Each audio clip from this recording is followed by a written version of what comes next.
Muy buenas noches. Pido perdón por la demora. Saben que tengo trabajo secular y hoy me fue muy complicado librarme con tiempo, así que por eso llego tarde. Me voy a esforzar para que no vuelva a pasar, pero a veces que está fuera de nuestro control. Bueno, dado que ya me doy por perdonado, empezamos entonces a estudiar. Hoy vamos a empezar a ver el capítulo 34. La semana pasada terminamos de estudiar el capítulo 33 y lo último que vimos fue la petición que Moisés le hizo a Dios de que le permitiera ver su gloria. Ahora, vamos a repasarlo para tener en contexto lo que vamos a empezar a ver hoy. Dice Éxodo capítulo 33, versículo 18 al 22. Déjame verte en todo tu esplendor, insistió Moisés. Y el Señor le respondió, voy a darte pruebas de mi bondad y te daré a conocer mi nombre. Y verás que tengo clemencia de quien quiero tenerla y soy compasivo con quien quiero serlo. Pero debo aclararte que no podrás ver mi rostro, porque nadie puede verme y seguir con vida. Cerca de mí hay un lugar sobre una roca, añadió el Señor. Puedes quedarte allí. Cuando yo pase en todo mi esplendor, te pondré en una hendidura de la roca y te cubriré con mi mano hasta que haya pasado. Luego retiraré la mano y podrás verme la espalda, pero mi rostro no lo verás. Ahora, el capítulo 34 empieza inmediatamente después de esto. Dios agrega, Éxodo 34, 1 al 3. El Señor le dijo a Moisés, labra 2 tablas de piedra semejantes a las primeras que rompiste. Voy a escribir en ellas lo mismo que estaba escrito en las primeras. Prepárate para subir mañana a la cumbre del monte Sinaí y preséntate allí ante mí. Nadie debe acompañarte, ni debe verse a nadie en ninguna parte del monte, ni siquiera las ovejas, y las vacas deben pastar frente al monte. Ahora, acaba de decirle Dios que le va a dar muestras de su bondad, que le proclamará su nombre y que le permitirá ver sus espaldas, ¿verdad? Y luego le dice, ahora sube al monte. O sea, ¿dónde estaban hablando? En la tienda de reunión, ¿verdad? ¿Se acuerdan que Dios hablaba con Moisés en la tienda de reunión? Antes de la tienda de reunión, antes de que Moisés hablara con Dios en la tienda de reunión, la última vez que había hablado con Dios era en el monte. Así que Dios le está diciendo a Moisés, ya no estaremos aquí en la tienda de reunión o tabernáculo de reunión. Quiero que vayas al monte. Y las 2 tablas que rompiste, las haces por favor, ¿verdad? Cuando dice, labra 2 tablas de piedra, la palabra piedra en hebreo es eben, piedra, pero en el original está en plural. Lo que debe de ser traducido, labra 2 tablas de piedras semejantes a las primeras que rompiste. Entonces, cuando tienes el plural piedras y el plural tablas, lo que debemos entender, aunque quizás no es muy trascendental, pero cada tabla viene de una piedra diferente, ¿verdad? Tienes 2 tablas que vienen de piedras. Entonces, tuvo que tomar una piedra y sacar una de las tablas, otra piedra y sacar otra tabla. Las primeras tablas las había hecho Dios, ¿verdad? Y dijimos en su momento, no sabemos cómo las hizo. Si creó las tablas de la nada, o Dios mismo tomó de las rocas del monte y labró las tablas. Cualquiera de las 2, podemos decir con certeza que las tablas eran sobrenaturales, ¿verdad? No habían pasado por un proceso natural. Estas tablas ahora van a ser hechas por Moisés, ya no van a ser tablas sobrenaturales. Y lo justo es que si Moisés las quiebra, él las repone, ¿verdad? Me parece justo. Luego dice Dios, voy a escribir en ellas lo mismo que estaba escrito en las primeras. Ok, entonces, como ya vimos hace, creo, 2 semanas, ¿verdad? Que hice yo una corrección, que aclaré que es Dios quien escribe en las tablas, no Moisés. Aunque las tablas son naturales, la escritura de las tablas sí es sobrenatural, ¿verdad? Luego dice el versículo 2, prepárate para subir mañana a la cumbre del monte Sinaí y presentarte allí ante mí. Entonces, ¿cuánto tiempo tiene para hacer las tablas? No sabemos a qué hora del día está hablando, pero le está diciendo mañana. Tiene el resto del día. En el capítulo 33 nos dice que Moisés iba a la tienda de reunión, ¿verdad? Pero no nos especifica a qué hora iba. Lo que dedujimos es que siempre que fuera necesario, como se hacía antes, se acudía a Moisés como la última etapa de juicio. ¿Se acuerdan que Jetro le recomendó a Moisés que dividiera al pueblo o que estableciera distintos jueces para que atendieran distintas situaciones según su dificultad. Y que en la última instancia estuviese Moisés para tratar lo más difícil. Y cuando llegaban con un asunto con Moisés, Moisés lo que hacía era consultarlo con Dios. Pero eso sucedía en cualquier momento del día. Pero no tenemos una referencia clara de en qué momento o a qué hora del día Dios le dice, prepárate las tablas y nos vemos mañana. Lo que sabemos es que no tenía mucho tiempo para hacerlas. A lo mucho, un día, ¿verdad? Porque al día siguiente debería presentarse temprano con las tablas. Ahora, ¿por qué? ¿Por qué si ya estaba hablando en la tienda de reunión, por qué ahora cambia y le dice, ahora sube al monte? Digo, ya estaba la tienda establecida, ¿no? Ya estaba eso funcionando. No sabemos cuánto tiempo duró, pero si ya está hablando con él ahí, ¿por qué pedirle que ahora se vaya otra vez a la cima de la montaña? Bueno, la respuesta debería ser obvia, porque Dios le dijo que se iba a mostrar a él, ¿verdad? ¿Cuál era el problema de ver a Dios? Cualquier hombre pecador moriría de inmediato si presenciara la gloria de Dios. En todo su esplendor, ¿verdad? Porque podemos percibir la gloria de Dios de muchas maneras. En la naturaleza, en alguna teofanía, en un milagro. Pero lo que Moisés pidió era ver la gloria de Dios en todo su esplendor. Es decir, una completa revelación del carácter divino. Lo que implicaría es que tendría que hacer justicia con Moisés. Por eso Dios le dijo que no le permitiría ver su rostro. No lo podría ver completamente. Leímos que se pondría en la hendidura de la peña y Dios lo taparía y nada más vería sus espaldas. Entonces, ¿qué pasaría si Dios se manifestara a Moisés de esa manera en la tienda de reunión? ¿Se acuerdan? Todos los israelitas se quedaban viendo a Moisés desde que salía del campamento hasta que llegaba a la tienda de reunión. Y todos veían que la columna de nube descendía a la tienda de reunión.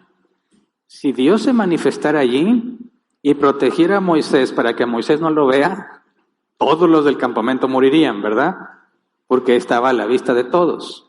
Entonces, por eso, creo podemos deducir sin problemas que Dios le dice, sube a la montaña. Porque aparte agrega en el versículo 3, nadie debe acompañarte. Ni debe verse a nadie en ninguna parte del monte, ni siquiera las ovejas y las vacas deben pastar frente al monte. Ahora recordemos, la última vez que Moisés subió al monte, subió acompañado. En primera instancia con los ancianos. Se detuvieron a cierta altura y comieron con Dios, ¿verdad? Hubo una teofanía ahí. Después Dios le dijo a Moisés que subiera más y Josué acompañó a Moisés hasta cierta altura, donde se tuvo que esperar una semana hasta que Dios le diera la instrucción de subir todavía más. Entonces, la última vez Moisés subió acompañado de los ancianos y de Josué.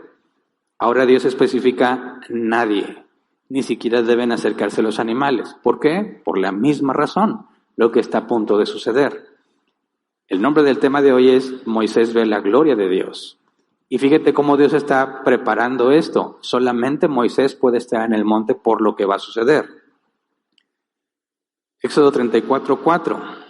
Moisés labró 2 tablas de piedra semejantes a las primeras, y muy de mañana subió con ellas al monte Sinaí, como se lo había ordenado el Señor. Ahora, quisiera que recordáramos, nada más para que no se nos elimine, no se nos borre de la mente esto. ¿Qué tanto tiempo habrá tardado Moisés en hacer las tablas? Bueno, dependería del tamaño de las tablas, ¿verdad? Y cuando estudiamos Éxodo 20, que será hace cuántos meses ya, nos pusimos a pensar cómo serían esas tablas, ¿verdad? Me ponen la primera imagen, por favor, que quisiera que recordáramos esto para tener una idea, según la evidencia histórica que tenemos, de lo que pudo haber sido esas tablas. Pero en esta imagen es lo que nos cuenta Hollywood, ¿verdad? En una película viejísima. ¿Es Charlton Heston el actor? ¿Ya se murió, verdad? ¿O no? No que desee su muerte, ¿verdad? Nomás pregunto. Así es como se imaginaban las tablas, ¿verdad? Tan pesadas, me imagino. Se ve a simple vista. Pero fíjate lo que dice el comentario Jamison Fawcett Brown. Dice, como Moisés no tenía ayudante o no tenía quien ayudarlo para transportar las tablas hacia la cumbre del monte, es evidente que las tablas debían ser livianas y no de grandes dimensiones. Probablemente losas planas de pizarra como las que abundan en la región montañosa de Oreb.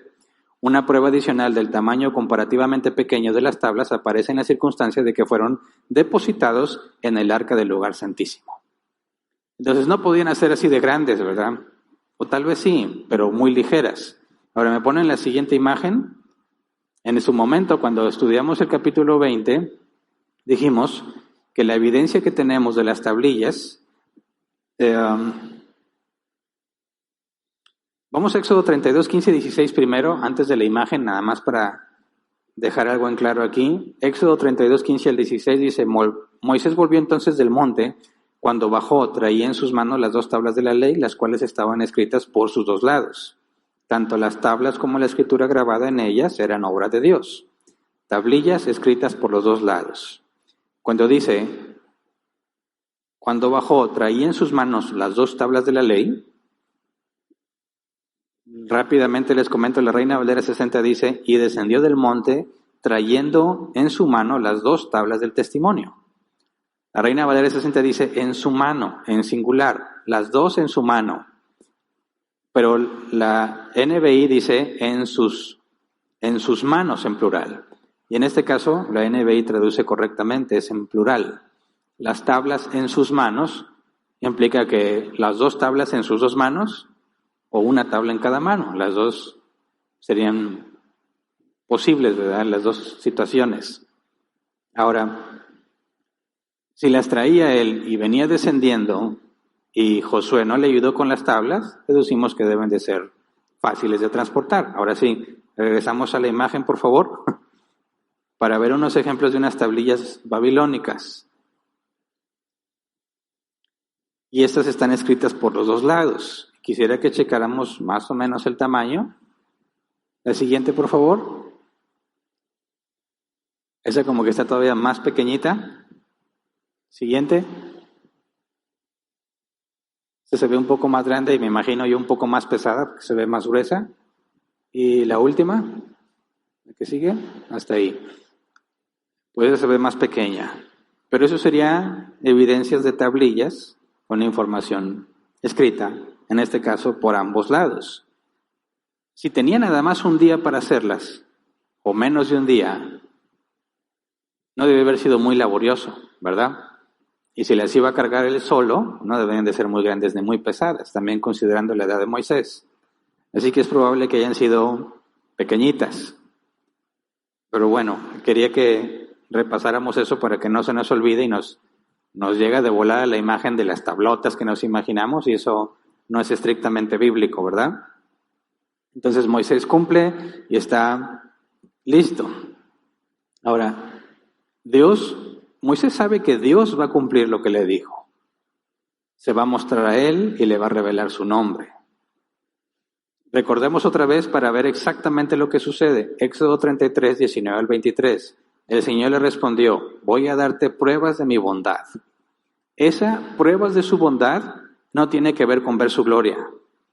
Pruebas de su bondad tenía que ver con la decisión final de lo que iba a hacer con los israelitas. ¿Se acuerdan? Todos los israelitas están esperando que Dios diga qué va a hacer con ellos.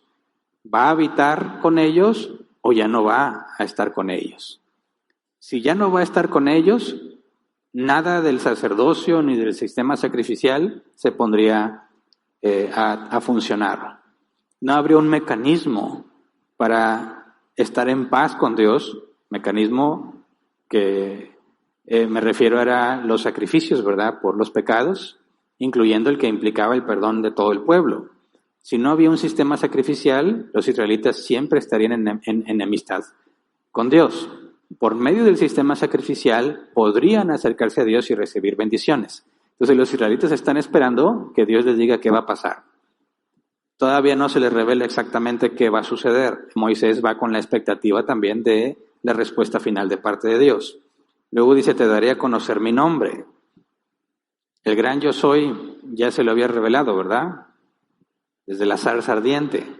Así que cuando dice que le va a dar a conocer su nombre, no está diciendo o no se refiere a cómo se llama, sino que ya habíamos visto que conocer el nombre de alguien es el carácter de la persona, es conocer a esa persona. Cuando Dios dijo del ángel, mi nombre estará en el ángel, hablábamos que Dios mismo estaba en el ángel. Luego dice, y verás que tengo clemencia de quien quiero tenerla y soy compasivo de quien quiero serlo. Versículo 20. Pero debo aclararte que no podrás ver mi rostro porque nadie puede verme y seguir con vida. Cerca de mí hay un lugar sobre una roca, añadió el Señor, puedes quedarte allí. Cuando yo pase en todo mi esplendor, te pondré en una hendidura de la roca y te cubriré con mi mano hasta que haya pasado. Luego retiraré la mano y podrás verme la espalda, pero mi rostro no lo verás. Ahora, eso tiene que suceder, ¿verdad? ¿Qué imaginas tú que se sentirá o cómo describirá Moisés el hecho de que la gloria de Dios pase y que Dios lo proteja para que no vea nada y luego que alcance a ver sus espaldas o su espalda? ¿Qué esperas? A mí eso me genera una alta expectativa de lo que pudo haber sucedido y no me resulta difícil imaginarme eso en mi mente. El monte temblando, me imagino yo. Pero ¿qué es lo que dice? ¿Qué es lo que dice Moisés? Vamos a Éxodo 34, 5 al 7. Dice, el Señor descendió en la nube y se puso junto a Moisés. Luego le dio a conocer su nombre. Pasando delante de él, proclamó, el Señor Dios clemente y compasivo, lento para la ira y grande en amor y fidelidad, que mantiene su amor hasta 1000 generaciones después, y que perdona la iniquidad, la rebelión y el pecado, pero que no deja sin castigo al culpable, sino que castiga la maldad de los padres en los hijos y en los nietos hasta la 3ª y la 4ª generación. Y es todo lo que dijo. Fíjate bien, dedicó más palabras a reflejar o transmitirnos lo que Dios dijo de sí mismo que lo que vio. El Señor descendió en la nube y se puso junto a Moisés. Punto. Pasó delante de él y le dio a conocer su nombre. Entonces Moisés, por favor, ¿por qué? ¿Por qué no nos dices qué fue lo que pasó?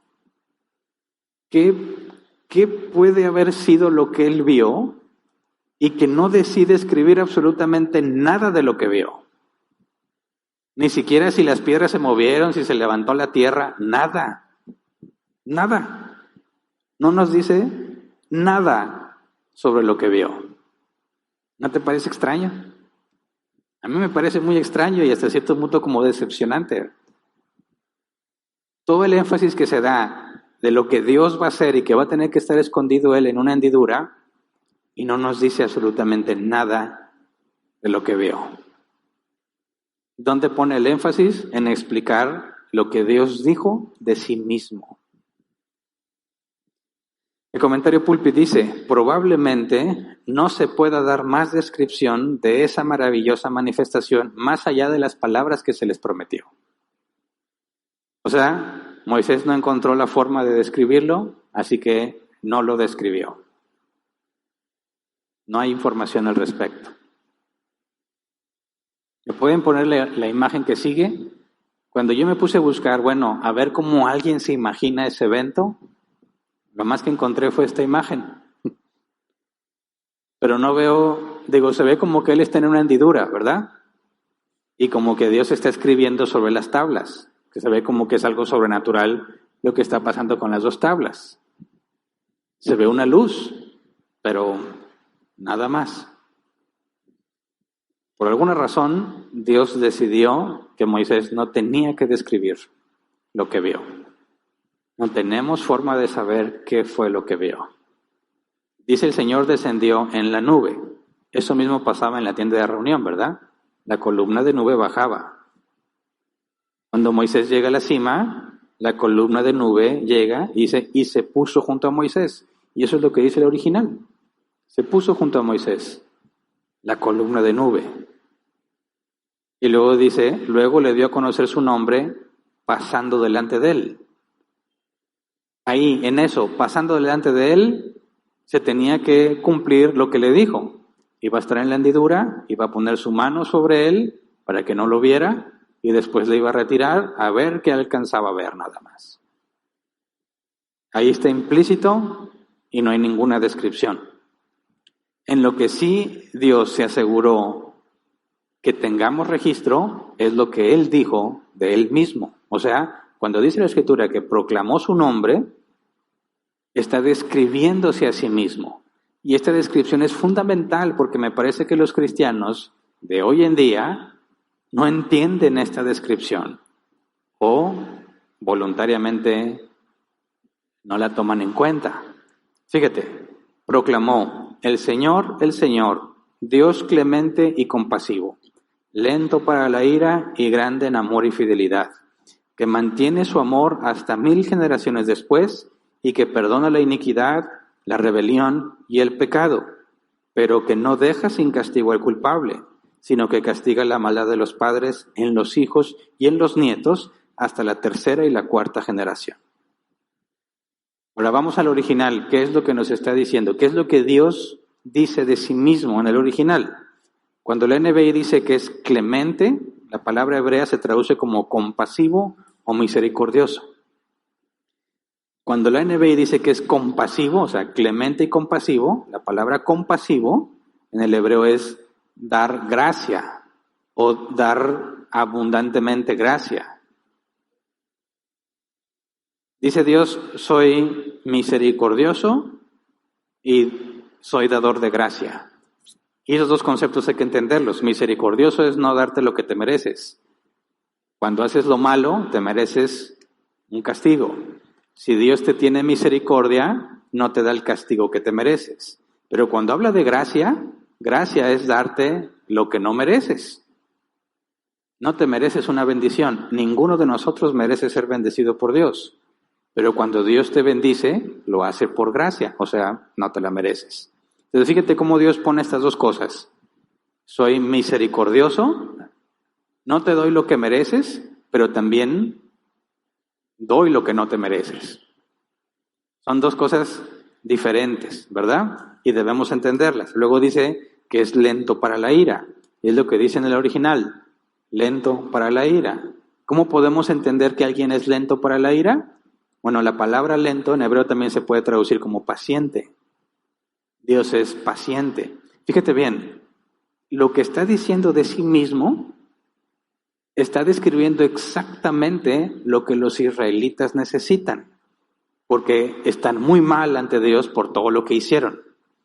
La única manera en que los israelitas podrían esperar o la única forma de poder lograr que Dios esté habitando en medio de ellos es que Dios no les dé lo que se merecen y que les dé cosas que no merecen, que tenga misericordia y que tenga gracia para con ellos y que sea paciente porque se van a equivocar muchas veces. Y luego cuando dice grande en amor, la palabra grande se debe traducir como abundante. Y la palabra amor se traduce según la concordancia Strong como favor o bondad. La palabra hebrea gesed. Pero fíjate lo que dice el estudio de la Reforma, el Biblia de Estudio de la Reforma. Dice, el sentido preciso de la palabra hebrea gesed es difícil de traducir. Aquí se refiere a la lealtad y devoción de Dios a su pueblo.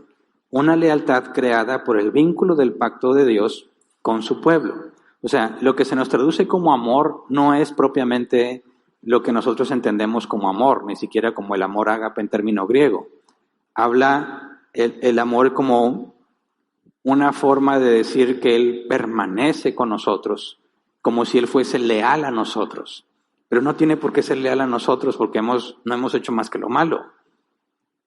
Permanece leal a nosotros no por algo que nosotros hiciéramos, sino por el pacto que Él estableció. Entonces, fíjate, les está diciendo, tengo un amor muy grande en ese sentido, decir, soy leal a ustedes por lo que yo mismo prometí, que fue lo que Moisés apeló ante Dios. Acuérdate de la promesa a Abraham, a Isaac y a Jacob. Y eso es lo que Dios les está comunicando. Soy muy grande en esta lealtad, en permanecer fiel a lo que Él dijo que haría. Dice, grande en amor y fidelidad. La palabra aquí hebrea se traduce como firmeza o fidelidad. Está dejando en claro que Dios es fiel, permanece firme en lo que Él mismo dijo que haría. No es algo que los israelitas tengan, no es algo que los israelitas hayan hecho, sino que Dios permanece firme en lo que Él dijo que Él haría. Y es misericordioso y da gracia y es paciente. Es exactamente lo que los israelitas necesitan. Ahora, para que los israelitas conozcan a Dios de esa manera, ¿qué tuvo que haber pasado? Lo que pasó, precisamente. No puedes entender la misericordia de Dios hasta que Dios tenga misericordia de ti. Pero para que tenga misericordia de ti, tuviste que haber hecho algo indebido, ¿verdad? Si nunca pecaras, no conocerías la misericordia de Dios, porque nunca sería necesaria, ¿verdad? Si nunca pecaras, aunque recibirías gracia de Dios, sin el pecado no entenderías la gracia de Dios. Porque si siempre haces lo correcto, Dios te da algo, se vuelve complicado entender qué es la gracia, que pareciera que es recompensa, ¿verdad? Y de hecho, los cristianos muchas veces confundimos eso. Pensamos que si nos portamos bien, nos va a ir bien. Si nos portamos mal, nos va a ir mal. Y si tú lees Proverbios, pues parece que está totalmente de acuerdo con esa idea. Pero se acerca peligrosamente al karma, ¿verdad? Si yo hago algo bueno, me va a ir bien. Si hago algo malo, me va a ir mal. Entonces Dios aplica la misma, digamos, ideología del karma. ¿Tú mismo te estás atrayendo las cosas por lo que haces? ¿Dónde quedó la gracia entonces? A raíz de nuestras deficiencias y de nuestro pecado, nos damos cuenta, no merezco lo que Dios me está dando. Pero Él ha decidido dármelo a pesar de que no lo merezco. Me debería estar yendo mucho más mal de lo que me va, porque lo que hago es gravísimo. Pero Dios no me ha dado todo lo que merezco. ¿Te fijas? Sin mis defectos, sin mis debilidades, no puedo comprender la gracia y la misericordia. Aquí, esto ayuda a entender mucho cuando surgen las preguntas, ¿por qué Dios permitió que Adán y Eva pecaran? Decimos, para la gloria de su nombre. ¿A qué te refieres? Dios está mostrando cómo es Él. ¿Por qué cuando Dios está diciéndole a Moisés todo lo que vimos del libro del pacto, y ya cuando acaban, Él dice, desciende porque el pueblo se corrompió, ¿por qué Dios no impidió que el pueblo se corrompiera? Porque Dios está revelando al pueblo. Les está mostrando, no hay forma de que yo pueda estar con ustedes, a menos que yo tenga misericordia, a menos que les dé de gracia, a menos que sea paciente, a menos que yo sea fiel a lo que yo dije que iba a hacer. Y cuando Dios le dice a Moisés, manifestaré mi nombre delante de ti, es una excelente noticia, no nada más para Moisés, sino para todo el pueblo, porque ahora están en una situación, en condición de poder comprender cuál es el carácter de Dios. Ahora dice el versículo 7, que mantiene su amor hasta 1000 generaciones después y que perdona la iniquidad, la rebelión y el pecado. Dices, pues sí, porque esa es la consecuencia de lo que dijo que es Él. Si Él es misericordioso y da gracia y es paciente y permanece fiel, lo que esperas es que mantenga su amor hasta 1000 generaciones. Perdona la iniquidad, la rebelión y el pecado. Y a todos nos gusta escuchar eso, ¿verdad? Y ese es el énfasis que muchos cristianos ponen cuando hablan de Dios. Esta es la noticia que a todo cristiano le agrada decir al que está sufriendo, ¿verdad? Al que está padeciendo, al que está enfermo. Pero se nos olvida que es cierto que Dios perdona la iniquidad, la rebelión y el pecado, porque su amor se extiende hasta 1000 generaciones. Pero lo que sigue, dice, pero que no deja sin castigo al culpable, esa parte es la que se omite. No deja sin castigo al culpable. Dices, a ver, ¿cómo puedes conciliar las dos cosas? ¿Cómo puede Dios tener misericordia y al mismo tiempo no dejar de castigarme? ¿Cómo Dios puede perdonar el pecado y la iniquidad y al mismo tiempo no dejar de ser justo? Cuando dice, pero que no deja sin castigo al culpable, está diciendo, soy amor, soy paciente, soy misericordioso, doy gracia, pero también soy justo. No puedes omitir la justicia y quedarte solo con el amor y la paciencia. Lo hemos estado estudiando el domingo, ¿verdad? Cristianos que hablan de justicia o santidad sin amor y los que hablan de amor pero sin justicia. Dios le dice a Moisés las dos cosas. Y eso, en este momento del tiempo y por muchos siglos después, crea un profundo misterio, que era misterio antes. Porque el apóstol Pablo dice que este misterio estuvo oculto por los siglos, hasta que se reveló Jesús. ¿A qué se refiere? ¿Cómo le hacemos para comprender que Dios va a perdonar a los israelitas sin dejar de ser justo? ¿Cómo? Si un juez deja salir libre a uno que es culpable, ¿hizo justicia? No, porque lo dejó libre. Pero lo que Dios revela de sí mismo es que Él perdona la iniquidad, pero no deja de ser justo, no deja de castigar. Pablo dice eso, que refleja el carácter de Dios. Lo entendemos hasta que Jesús vino al mundo. Cuando dice la Escritura que Jesús es la imagen del Dios invisible, tenemos que necesariamente atarlo a la descripción que Dios da de sí mismo. ¿Cómo es que entendemos que Dios perdona, pero a la vez es justo? Lo que hizo en Jesús. Por medio de Jesús perdonó nuestro pecado, pero no dejó de ser justo porque descargó toda la ira que correspondía en nosotros sobre Jesús. Así que Jesús es la muestra, la explicación de cómo Dios es amor, perdón, misericordia y gracia, sin dejar de ser justo. Pero hasta que viene Jesús se puede comprender. Antes, ni de chiste. No hay forma de entender, porque serían cosas totalmente opuestas.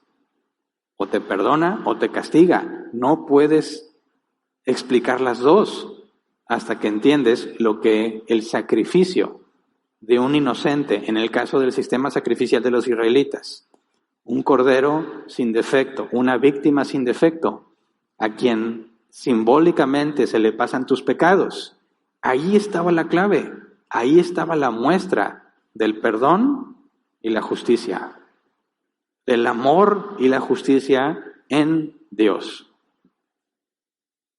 Luego dice algo que suena controversial, porque si Él es, el versículo 7, mantiene su amor hasta 1000 generaciones después y perdona la iniquidad, la rebelión y el pecado, pero no deja sin castigo al culpable, y luego dice, sino que castiga la maldad de los padres en los hijos y en los nietos hasta la tercera y cuarta generación. Dices, aquí ya se genera un conflicto aparente con la justicia. Porque sería justo que Dios castigue la maldad de los padres en los hijos. No. Esto es lo que también muchos cristianos creen, ¿verdad? Que a mí me dijeron, si tu abuela era bruja, te va a ir mal. ¿Por qué? Porque las brujas son del diablo. Y las cosas que hizo mal ella, las vas a pagar tú. ¿Yo qué culpa tengo de lo que mi abuela haya hecho? La Biblia lo dice. Castiga la maldad de los padres en los hijos y en los nietos hasta la tercera y cuarta generación. Si tu abuela fue bruja, ¿tú qué generación eres? La tercera, ¿verdad? La generación de tu abuela, la generación de tu madre y la generación tuya, entonces te toca. ¿A alguien le enseñaron eso? ¿Maldiciones generacionales? Bueno, ya habíamos explicado esto también cuando vimos Éxodo 20, pero vamos a repasarlo porque yo sé que esto se nos olvida o hay personas aquí que quizás no lo han escuchado. Lo primero que hay que hacer es descartar esta aparente injusticia. Dios no puede ser justo y al mismo tiempo castigarme a mí por algo que hizo mi abuela o por algo que hizo mi mamá, ¿verdad? Porque yo no tengo la culpa. Yo no la ayudé a decidir. Yo no le dije, abuela, éntrale a la brujería. No. Lo que ella haya hecho, ahora no estoy diciendo que mi abuela era bruja, es un caso hipotético. Yo no fui cómplice, yo no la convencí, yo no le dije ni le acerqué las cartas, nada. ¿Por qué habría de pagar yo? Eso no es justo. Así que hay que dejar en claro primero que no se refiere a eso. Vamos a Ezequiel 18, versículo 1 al 4. Ezequiel 18, 1 al 4. El Señor me dirigió la palabra. ¿A qué viene tanta repetición de este proverbio tan conocido en Israel? Los padres comieron uvas agrias y a los hijos se les destemplaron los dientes. Yo, el Señor Omnipotente, juro por mí mismo que jamás se volverá a repetir este proverbio en Israel. La persona que peque morirá. Sepan que todas las vidas me pertenecen, tanto la del Padre como la del Hijo. Pausa. Fíjate lo que dice, la persona que peque morirá. El que peca. Luego vamos versículos 19 y 20. Pero ustedes preguntan, ¿por qué no carga el Hijo con las culpas de su Padre? Porque el Hijo era justo y recto, pues obedeció mis decretos y los puso en práctica. Tal Hijo merece vivir. Todo el que peque merece la muerte, pero ningún hijo cargará con la culpa de su padre, ni ningún padre con la del hijo.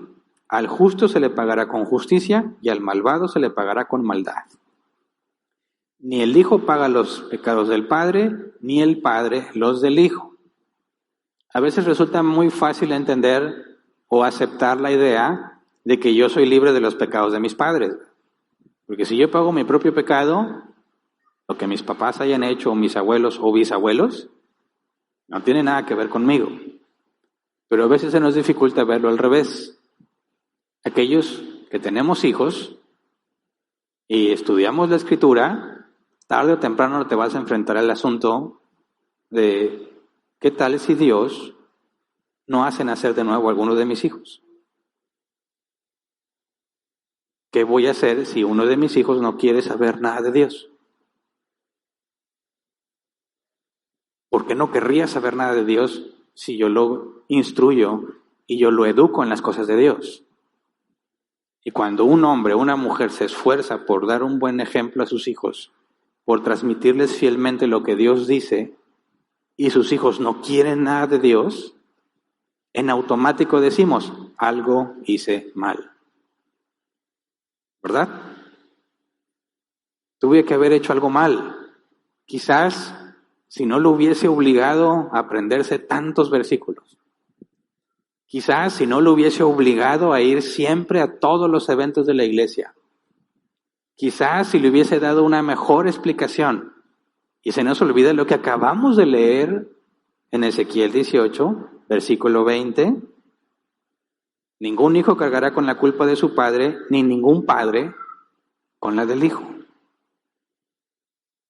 Ahora, esto no significa que traigamos malas consecuencias por las cosas malas que hacemos sobre nuestros hijos. Lo que estoy diciendo es que, puesto que Dios es justo, si tu hijo peca, Dios va a lidiar con el pecado de tu hijo, porque Él libremente ha decidido pecar, y tú no vas a pagar el pecado de tu hijo.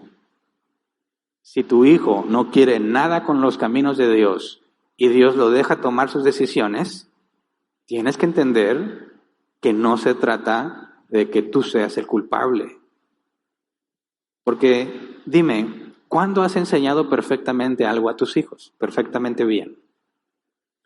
¿Cuántas cosas podrías enlistar de que esto se lo enseñé perfectamente bien y esto también? Dime si la naturaleza humana nos permite enseñar algo perfectamente bien. Claro que no. Todo lo que enseñamos es deficiente, por más que te esfuerces. Pero Dios, a pesar de nuestros errores, enseña a nuestros hijos lo que Él quiere que aprendan, a pesar de que se lo enseñaste mal, a pesar de que no lo dijiste correctamente, porque es imposible que lo hagas perfectamente bien. Así que es claro que yo también peco, pero si yo pequé instruyendo mal a mis hijos no van a pagar por eso. Y si mis hijos hacen lo malo, aunque yo les haya enseñado mal, yo no voy a pagar por lo que mis hijos están haciendo. Cada uno por su propio pecado. Ahora, este concepto entonces de las maldiciones generacionales no tiene sustento bíblico.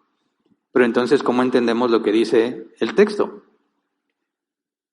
Vamos a Éxodo 20, versículos 5 al 6, para leerlo, la Reina Valera 60, por favor, que lo traduce literalmente, porque ahí hay unas palabritas que Moisés ya no repitió en el capítulo 34, pero que son claves para entender lo que está pasando. Éxodo 20, versículos 5 y 6, Reina Valera 60.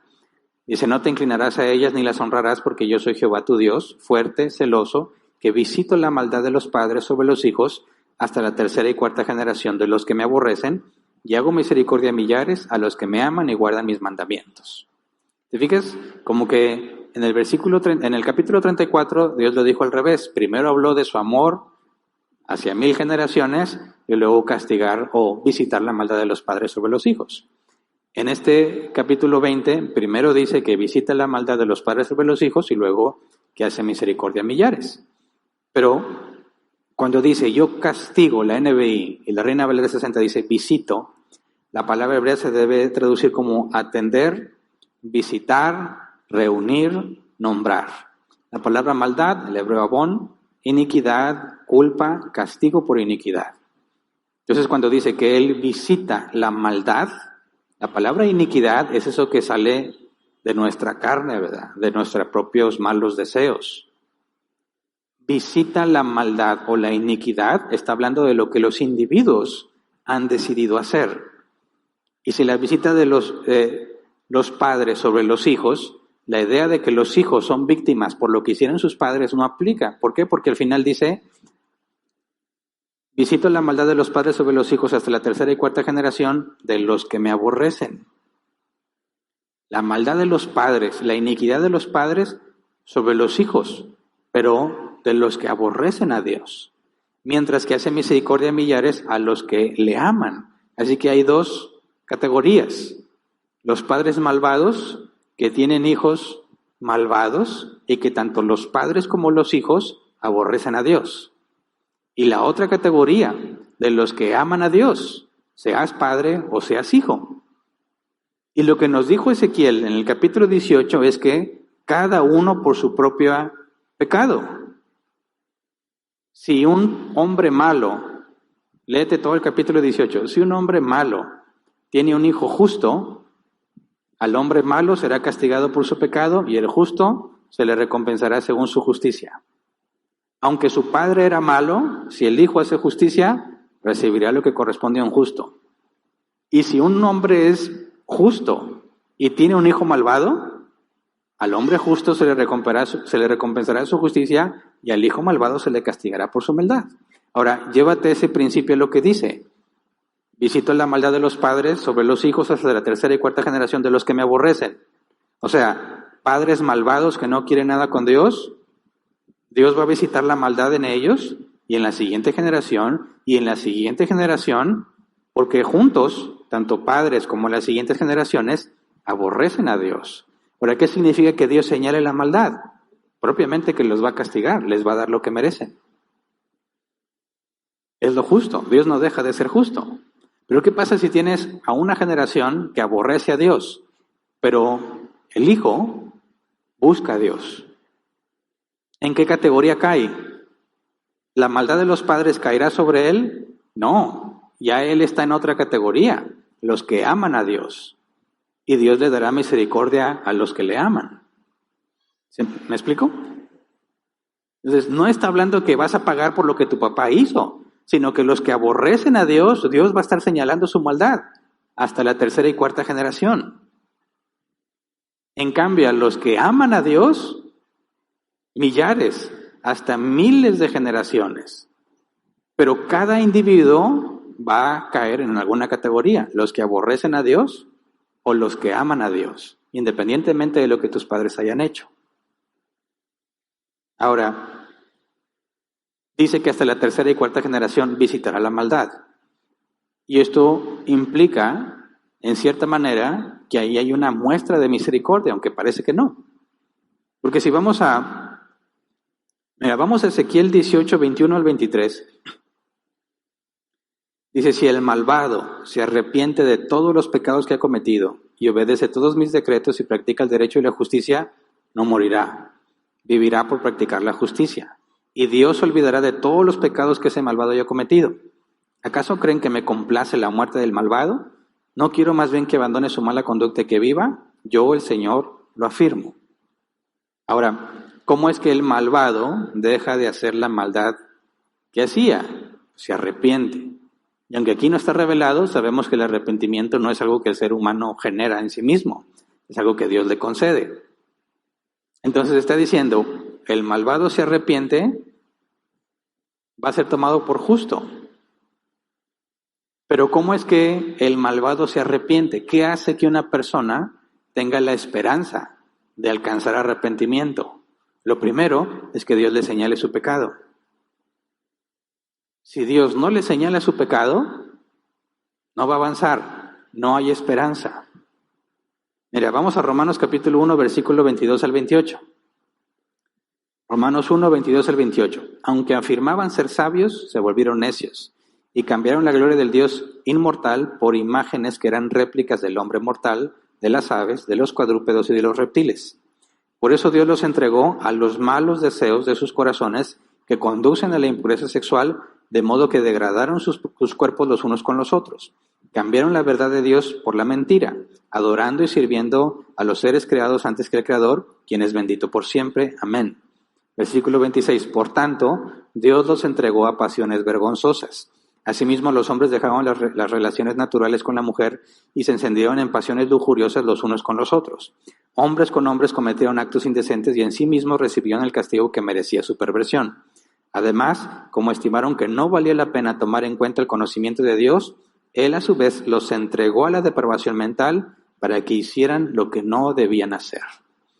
¿Se acuerdan que ya habíamos estudiado esto? ¿Cómo se le llama o qué otra palabra usa el apóstol Pablo para referirse a lo que Dios hace con este tipo de personas, que los entrega a sus propios deseos? Endurece su corazón. ¿Qué implica que Dios endurece a alguien? Que lo deja hacer lo que quiere y ya no le señala su maldad, lo entrega a sus propios deseos. ¿Qué es lo que Dios le está diciendo a los israelitas? Bueno, específicamente aquí a Moisés, cuando le revela su nombre, castigaré la maldad de los padres sobre los hijos hasta la tercera y cuarta generación, de los que me aborrecen. Les va a estar señalando su maldad y van a estar padeciendo por su maldad. Dios va a estar haciéndoles ver que su maldad es castigada por un Dios justo, pero no para siempre, porque los va a entregar a sus propios deseos. Lo que sucedió con Faraón, Dios endureció a Faraón, a pesar de ver los milagros que vio, Dios lo entregó a sus propios deseos, que hiciera lo que él quería, y por eso hizo lo que hizo. Entonces, a pesar de que se ve muy feo que Dios visite la maldad de los padres sobre los hijos, cuando te pones a ver con detalle, dices, es que lo aborrecen, ¿verdad? Y todavía es una muestra de misericordia que le señale su maldad hasta la cuarta generación. Porque fácilmente podría ser lo que dice Romanos 1, haz lo que tú quieras y ya. Sin tener que estar esperando hasta 4 generaciones para señalarles lo que están haciendo mal. Pues pudo haber dicho, hagan lo que ustedes quieran. Por eso lo peor que le puede pasar a un ser humano es que Dios te conceda todo lo que pidas. Que Dios te dé lo que tú quieres. Es lo peor que te puede pasar. Así que visitar la maldad de los padres sobre los hijos hasta la tercera y cuarta generación sigue siendo una muestra de paciencia y de misericordia, tal como dijo que él era. Paciente, o sea, lento para la ira, y misericordioso. Entonces dices, bueno, Moisés, ¿por qué no nos explicaste nada de lo que viste? Porque en realidad, aunque sacia nuestra curiosidad, ¿de qué nos sirve? Pero explicarnos lo que Dios dijo de sí mismo es fundamental. No debemos olvidar que nunca debemos hablarle a otro de Dios sin comunicar fielmente esta revelación. Es misericordioso, da gracia, es fiel, es amoroso, perdona, pero nunca será injusto. Por consecuencia, si quieres acercarte a Dios, arrepiéntete de tus pecados. ¿Se entiende? Si omites la parte de la justicia, ya no estás hablando de Dios, estás hablando de un ídolo. Ahora, ¿qué resulta más atractivo para las personas? Un Dios sin justicia. Es una especie de Santa Claus, una especie de abuelito consentidor. Ven, Dios te ama tal como eres, es lo que dicen. Y la gente va y llora y se quebrantan y dicen que ya conocieron a Dios. Y no pasa mucho tiempo y los ves en el mundo otra vez. ¿Qué pasó? Les ofrecieron el ídolo que ellos buscaban. Todo mundo nos queremos sentir perdonados. Todos nos queremos saber bendecidos. Pero a nadie le gusta tener que esforzarse por hacer lo correcto. A nadie le gusta humillarse y arrepentirse. Cuando le ofreces a la persona, no necesitas eso de cambiar, y olvídalo. Dios te ama así como eres. Por eso muchos abrazan ese concepto del cristianismo, que es un concepto falso, un concepto errado. El hombre que venga a los pies de Cristo es porque se humilló ante Él y reconoció que es un vil pecador y aborrece lo que hacía, aborrece lo que es y lucha y tiene hambre por ser lo que Dios quiere ser. Ese es el hombre que ha conocido a Cristo. El que solo se siente consolado, el que ya se siente en paz, pero no confronta su pecado, ese hombre está engañado. Está feliz porque encontró el ídolo que buscaba, pero va a regresar a su vida de pecado. La pregunta es, ¿qué estás haciendo tú aquí? ¿Aborreces el pecado? ¿Aborreces lo que no proviene de Dios? ¿Te esfuerzas por ser lo que Él quiere que seas? ¿O simplemente vienes, como dicen, a darse un baño de conciencia? Ya fui a la iglesia. Y regresas a tu vida normal. Ya cumplí, ya fui. No, venimos a conocer a Dios, porque eso nos da información, nos permite comprender. Hay mucho que aplicar. Tenemos que replantearnos muchas cosas que damos por hecho. ¿Estás echándole muchas ganas para que Dios te bendiga? Vas por mal camino. Porque cuando te bendiga vas a decir, es que me porté bien. Y ya la gloria no es de Dios, la gloria es tuya, porque te lo ganaste. Y al revés, es que estoy muy mal, así Dios no me va a bendecir. Tampoco. Acudes a Dios porque necesitas misericordia. Le ruegas porque necesitas gracia. De otra manera, no tendrías nada. Así que tenemos que tener mucho cuidado. No nos ganamos nada. Sí, esperamos, como dice Proverbios, que el diligente esté ante los reyes. Que si hace las cosas bien, lo normal es que te vaya bien en tu trabajo porque eres cumplido. Pero eso no es una ley. Ese ni siquiera es un principio bíblico. Es una generalidad. Léete el libro de Job y te vas a dar cuenta. Lee Eclesiastés y te vas a dar cuenta. Así que no confíes en lo que estás haciendo. No esperes porque has hecho. Y al revés, no pierdas la esperanza porque has hecho mal. No te desanimes porque no has hecho las cosas tan bien como debiste haberlas hecho. Todos tenemos que acudir, dice la Escritura, al trono de la gracia. Y si es gracia, no depende de lo que hiciste, depende de Él. Así que el que piensa que está bien y que por eso merece algo, arrepiéntase. Y el que piensa que no va a recibir algo de Dios porque está mal, arrepiéntase también. Nos acercamos a Dios sabiendo que somos totalmente indignos de Él. Pero por Jesús, el misterio revelado, la manera en que Dios ama y perdona sin dejar de ser justo. Es por medio de Él que nos acercamos con confianza. Y le decimos, Señor, no me des lo que yo quiero. Dame lo que tú quieres. Si lo que yo quiero no proviene de ti, no me lo des. Destruye mis planes si no son los tuyos.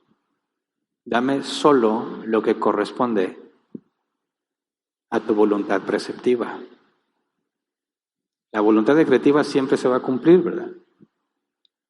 La voluntad preceptiva es donde la podemos quebrantar. Señor, danos de acuerdo a tu voluntad preceptiva lo que es mejor. Cámbianos para que reflejemos tu gloria. No merecemos nada, pero tú eres bueno. No merezco que me perdones, pero tú eres misericordioso. Esa es la manera de acercarnos a Dios. Y no lo entiendes a menos que entiendas el carácter de Dios. Porque si Él es justo y llegas como muchos bárbaros, Señor, hoy tomo la autoridad y declaro prosperidad para mi casa, dices, ay, no, qué vergüenza. Dice la Escritura que los ángeles como que son espectadores, ¿verdad?, de las cosas que pasan. ¿Cuántos osos has hecho orando así de una forma bárbara, que le digan, ya callen, Hernán, ya cállenlo, cállenle la boca, porque lo único que hace es decir sandeces? Acércate a Dios conociendo a Dios, entendiendo su carácter y entendiendo quién eres tú. Y te apuesto que tus oraciones van a ser muy diferentes. Y que te vaya bien o te vaya mal, vas a poder confiar en Él. Así que vamos a ponernos de pie y vamos a orar.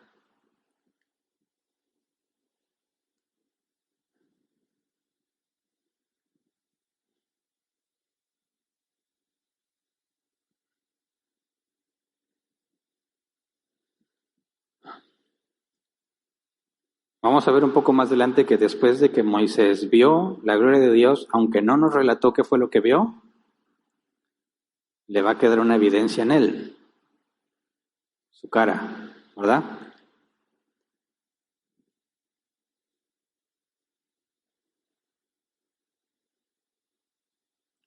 Después de esto Dios hace o restablece las condiciones del pacto. Vemos que Dios ha decidido perdonarlos, pero en ningún momento negocia su justicia. Pensemos y meditemos en eso. No tenemos justicia por mérito propio, por cuenta propia. La justicia que tenemos es la de Cristo. Y nuestro pecado fue pagado en Cristo. Así que todo lo que recibimos es gracias a Él. Y debemos estar agradecidos, porque nada merecemos. Debiésemos haber sido consumidos por su ira, pero porque le plació a Él, porque le agradó, nos llamó. Y aquí estamos, y tenemos esperanza, aunque nos va mal. Tenemos esperanza, aunque el mundo va mal, porque sabemos que Él está en control y que por medio de Cristo Él ha prometido que todo lo que me pase, todo, obra para bien. Así que como cristianos no deberemos estar angustiados ni sufriendo con la incertidumbre de qué va a pasar mañana. Es lo más natural, sí, pero tenemos que recordarnos a nosotros mismos quién es Dios. Y eso debe cambiar nuestras vidas. Así que vamos a orar. Señor, permítenos comprender hasta donde nos sea posible la naturaleza, Señor, de tu esencia, tu carácter. ¿Cuál es tu intención para con nosotros, Señor? En medio de todos nuestros errores, que son muchos, te rogamos que no quedemos sin entendimiento, que podamos razonar correctamente, Señor, que lo que tenemos es por misericordia. Y lo que nos has prometido es por gracia. Que ninguno de nosotros se jacte por hacer las cosas bien o pierda la esperanza porque ha hecho las cosas mal. Porque ni uno ni el otro merece nada de ti. Más bien enséñanos a confiar en ti, a esperar en ti, a acudir a ti, sin importar la situación o la gravedad de lo que hemos hecho. Tú eres fiel y justo para perdonarnos, para cambiarnos. No nos dejes sin disciplina. No nos dejes sin la corrección que, según tu palabra, solo das a tus hijos. Y ninguno de nosotros viva pensando que lo que le has dado es porque se lo merece. Líbralo de ese engaño, Señor. Que ninguno de nosotros viva pensando que no va a ser bendecido porque no lo merece. También líbralo de ese engaño, que tú eres bueno, bondadoso, misericordioso. Señor, permítenos conocerte más. Que las cosas que vivimos, que interpretemos como cosas buenas o malas, que en ambos casos nos lleven a un conocimiento más profundo de ti, a reconocer lo que somos delante de ti para poder comprender tu grandeza y tu enorme bondad de misericordia por la manera en que nos tratas.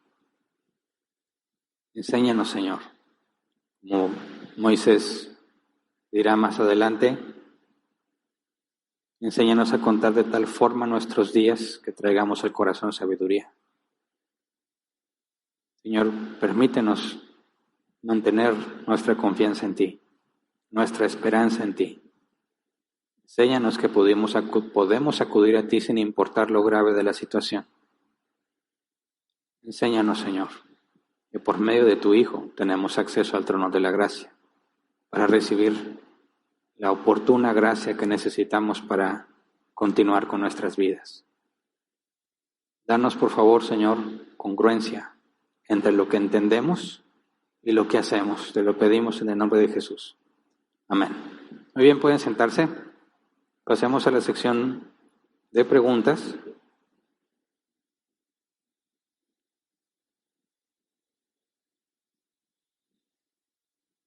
Tenemos 15 minutos para responder preguntas relativas al tema.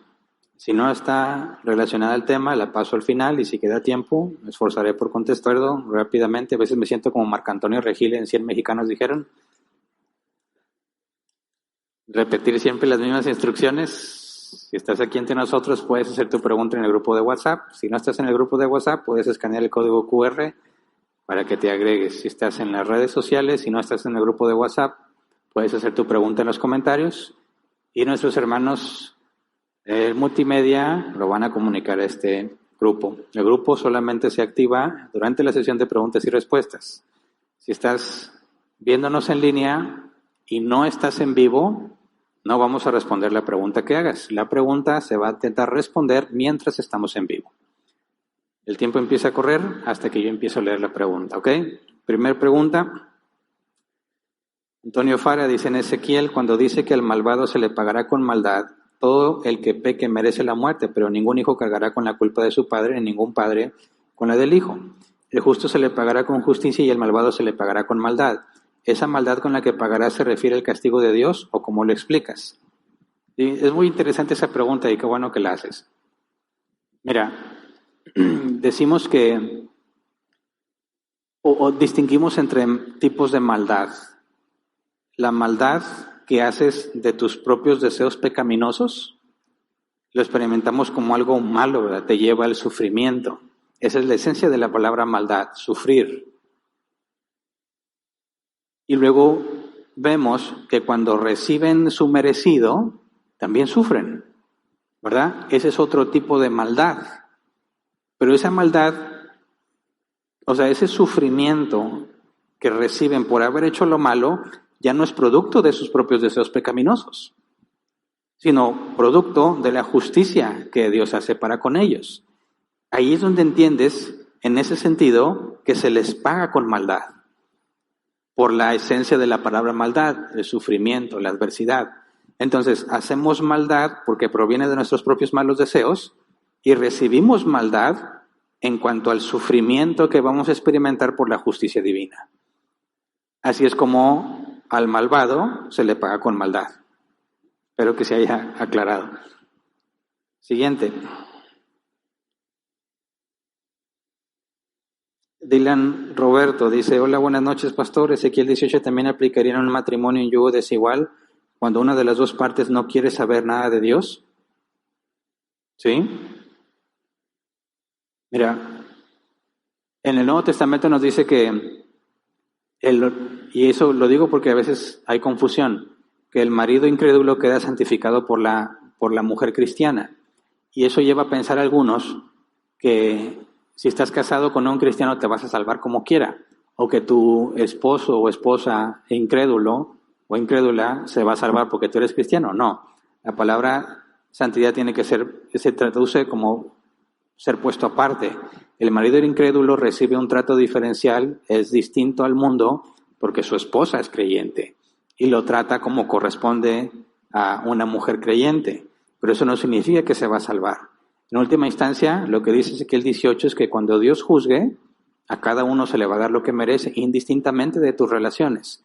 Oye, yo era el hijo del pastor, el sobrino del pastor, el abuelo del pastor, el cuñado, el compadre, la esposa del pastor, no tiene absolutamente nada que ver con quién te relacionabas.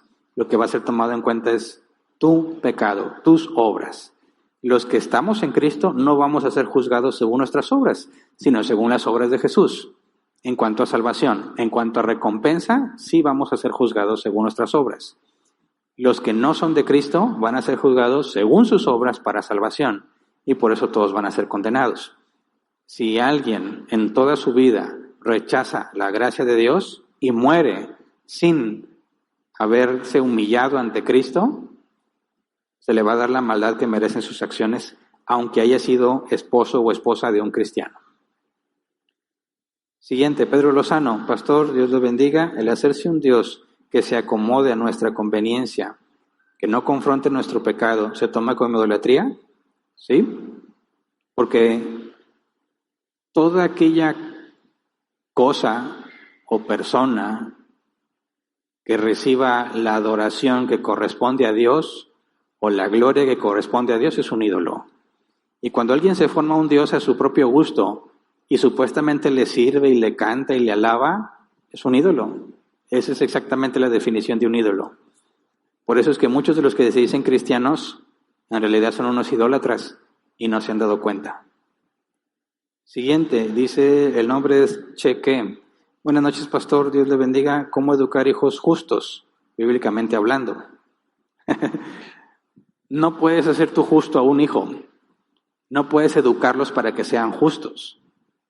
Dios es el que cambia a los corazones y el Espíritu es el que convence al mundo de pecado. Dios es el único que puede convertir a un hombre natural en un hombre justo.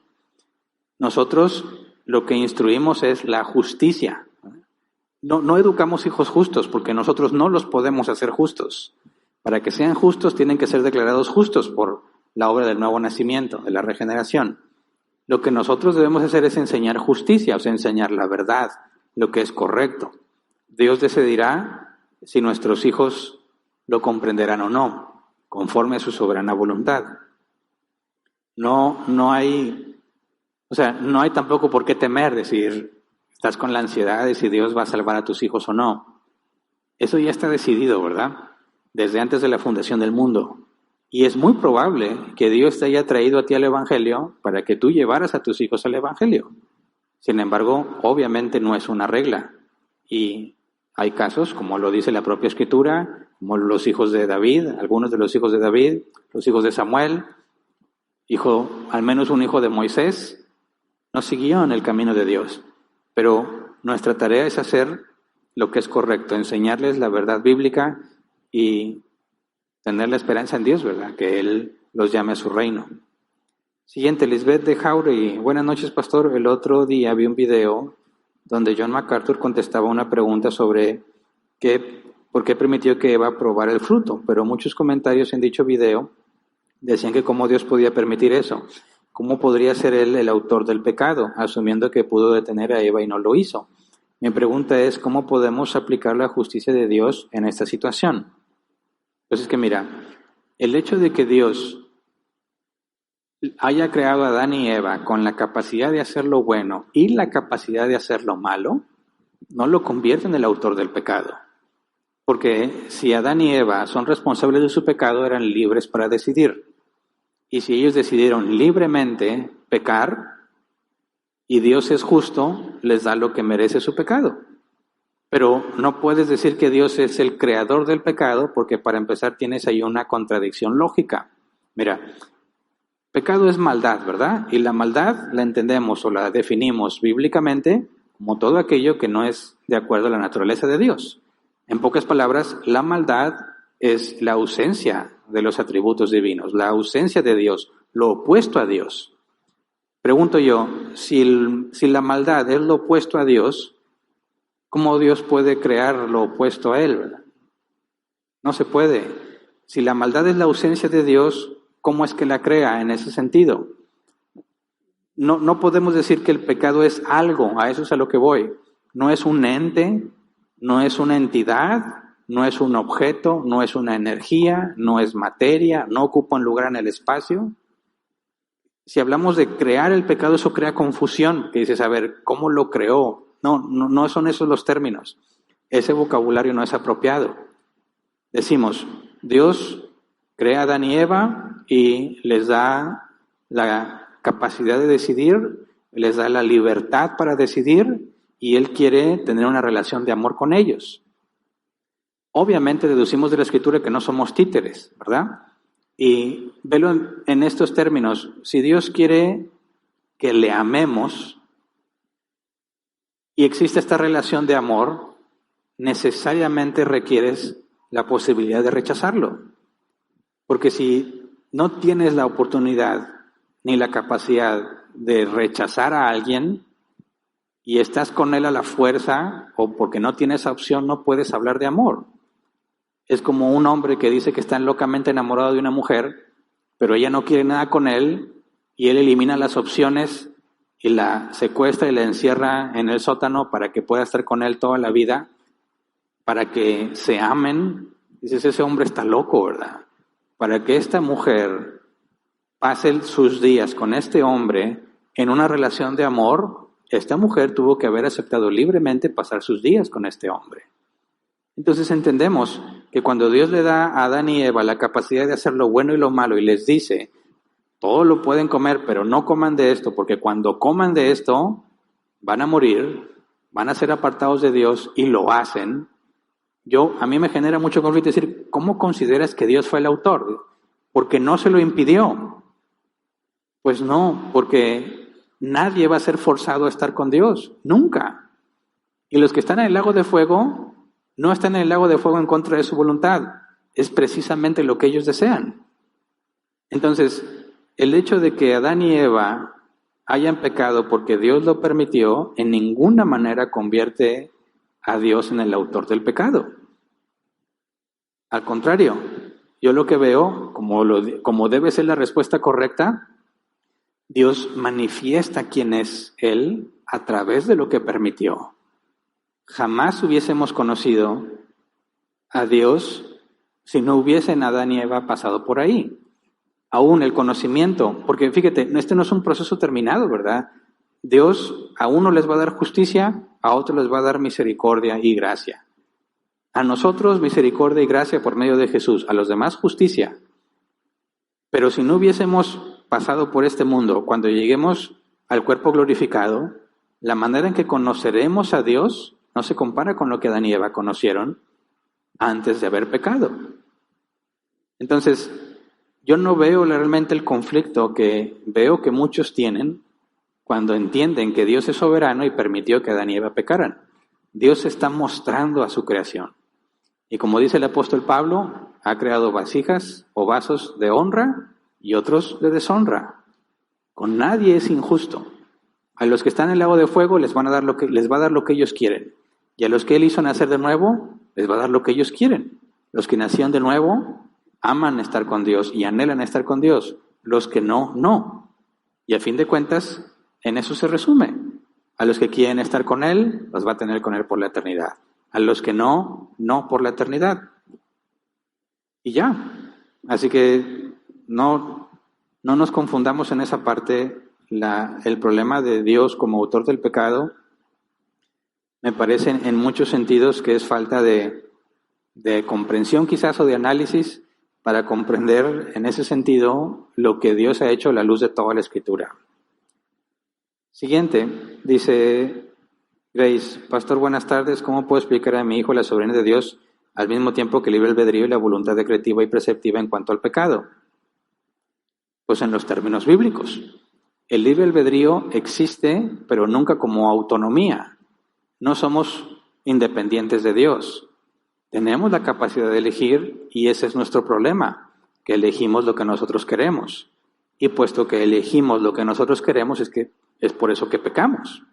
Así que el libre albedrío, bíblicamente hablando, es aquella capacidad que tenemos para hacer lo que nosotros queremos hacer. La soberanía de Dios es aquello que limita las acciones. Cuando hacemos algo bueno, Dios interviene en nuestra vida para que se haga.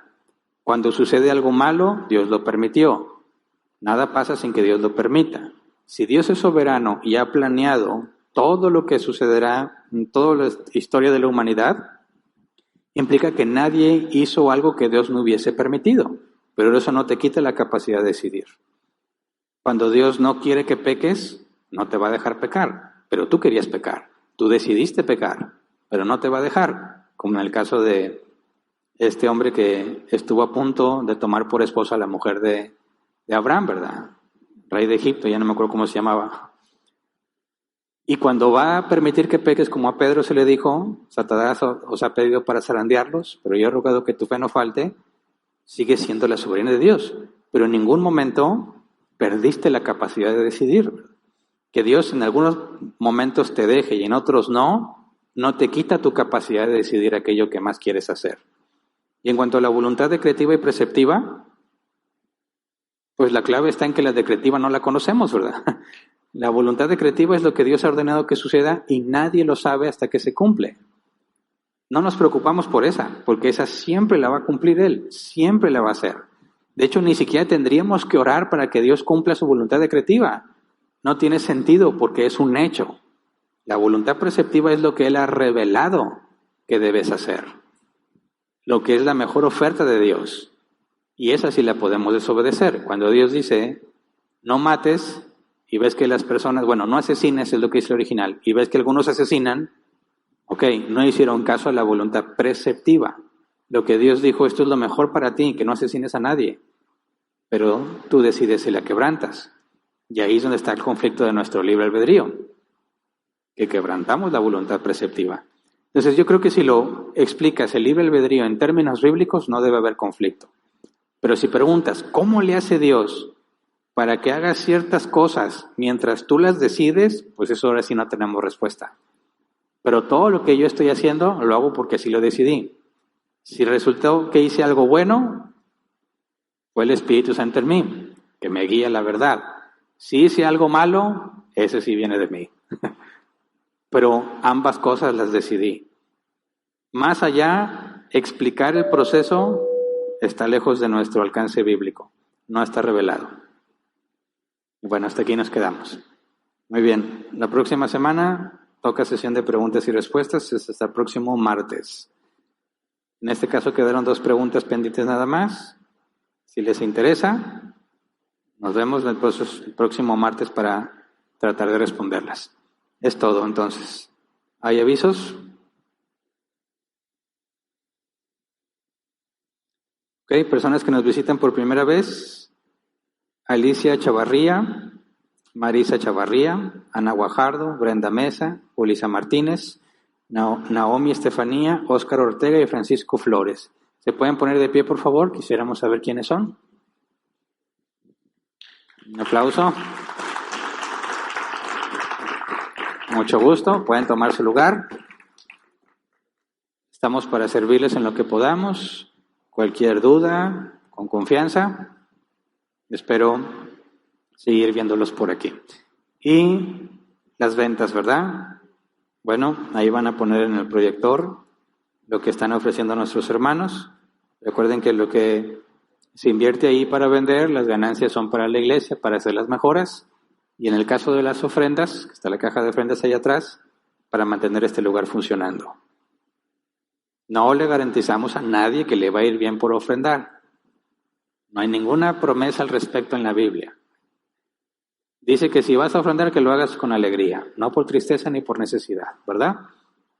Pero si nosotros queremos seguir estudiando y queremos seguir reuniéndonos, pues hay que entre todos ofrendar para que esto siga funcionando. Así que cada quien ofrende como disponga para que pueda seguir en funcionamiento esto. Ninguno de nosotros recibe una ofrenda o un salario por lo que hacemos. Lo hacemos todo gratuitamente, como el apóstol Pablo. Así que lo que se junta es íntegramente utilizado para mantener este lugar funcionando. Es todo entonces. Si Dios quiere, nos vemos el domingo. El domingo recuerden que va a ser lo del Día de las Madres. Vamos a hacer un alto en nuestro estudio de fundamentos y vamos a hablar un tema enfocado en las mamás. Aprovechando que es 10 de mayo, 7, 8, no es el mero 10, ¿verdad? Es 9. Pero aprovechando esa ocasión, vamos a hablar sobre las mamás. Así que nos vemos entonces el próximo domingo celebrando a las mamás. Gracias.